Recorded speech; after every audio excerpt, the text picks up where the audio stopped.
আসসালামু আলাইকুম বন্ধুরা। তো সকাল সকাল ভিডিও শুরু করে দিয়েছি। তো কিছুক্ষণ আগেই ঘুম থেকে উঠেছি, ওঠার পরে ফ্রেশ হয়ে নাস্তা করেছি। তো বাবু কিন্তু মাত্রই ঘুম থেকে উঠেছে, এখনও পর্যন্ত ফ্রেশ হয়নি। তো ও যাই হোক ওখানে ব্রাশ করতেছে, ফ্রেশ হচ্ছে। ওই যে বাবু দাঁড়ায় আছে ওইখানে বেসিনে ব্রাশ করছে, ফ্রেশ হচ্ছে। আর ওর খাবার এখন রেডি করব। তো যাই হোক ওকে খাইয়ে দিব। আর এখানে হচ্ছে গতকাল সন্ধ্যার দিকে আমি হচ্ছে লাচ্ছা সেমাই রান্না করেছিলাম। তো এখানে একটু ছিল, তো ফ্রিজে রেখেছি। সকালে ঘুম থেকে উঠে দেখতেছি যে এটা একদম জমে গেছে আর কি। এখন মনে হচ্ছে দুধ কম হয়েছে। কিন্তু কালকে কিন্তু আমি গতকালকে যখন এটা রান্না করেছিলাম 1 কেজির উপরে, প্রায় 1 কেজি 1 পোয়া মতো দুধ দিয়েছিলাম। কিন্তু কি আর করা, জমে গেছে। যার জন্য এখন আমি আবার আধা কেজি দুধ জাল করে তারপরে এর সঙ্গে মিক্স করে দিলাম, যাতে একটু সুন্দর একটু হচ্ছে ইয়ে হয় আর কি, দুধ দুধ হয়, তাহলে মজা লাগবে খেতে। আর আজকে দুপুরে একদম সিম্পল খাবার দাবার রান্নাবান্না হয়েছে আমার বাসায়।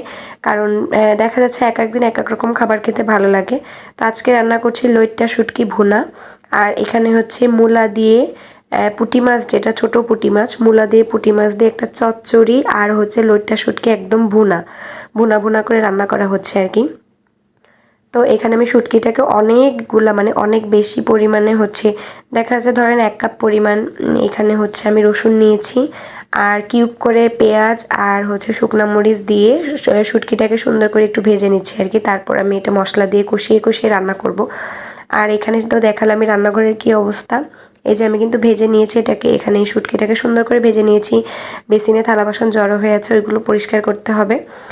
আর এটার ভিতরে হচ্ছে এখন শুটকিটা রান্না করে ফেলবো। তো 2 চুলায় 2টা বসিয়ে দেওয়া হয়েছে, তাহলে দেখা যাচ্ছে খুব তাড়াতাড়ি রান্নাবান্না হয়ে যাবে। তো এখানে শুটকি ভুনার জন্য একটু পেঁয়াজ কুচি দিয়ে দিয়েছি। এখন আর কি অন্যান্য মাংস বলেন বা হচ্ছে মাছ ভুনা বলেন, যে পরিমাণ মশলা দিয়ে কষানো হয় ওই পরিমাণ মশলা দিয়ে শুটকিটাকে সুন্দর করে কষিয়ে কষিয়ে রান্না করব আর কি।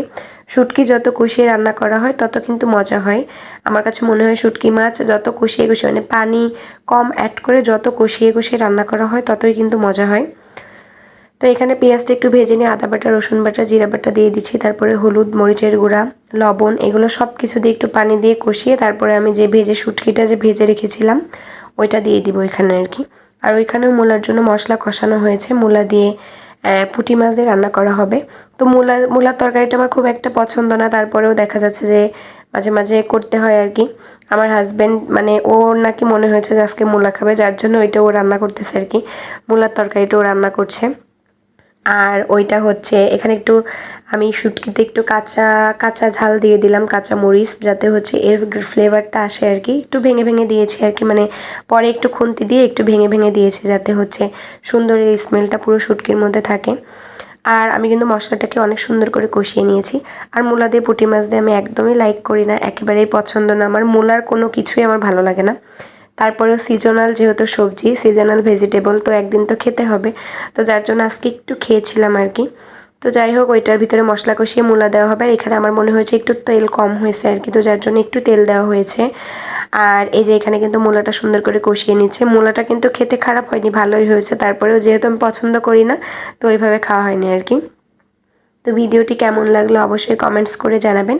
আর ভালো লাগলে লাইক, কমেন্ট, শেয়ার করতে ভুলবেন না। আর যারা আমার পেজ থেকে ভিডিওটা দেখছেন, ফেসবুক পেজ থেকে, তারা অবশ্যই আমার পেজটাকে ফলো দিয়ে দেবেন। আর যারা ইউটিউব চ্যানেল থেকে দেখছেন অবশ্যই সাবস্ক্রাইব করে দিবেন।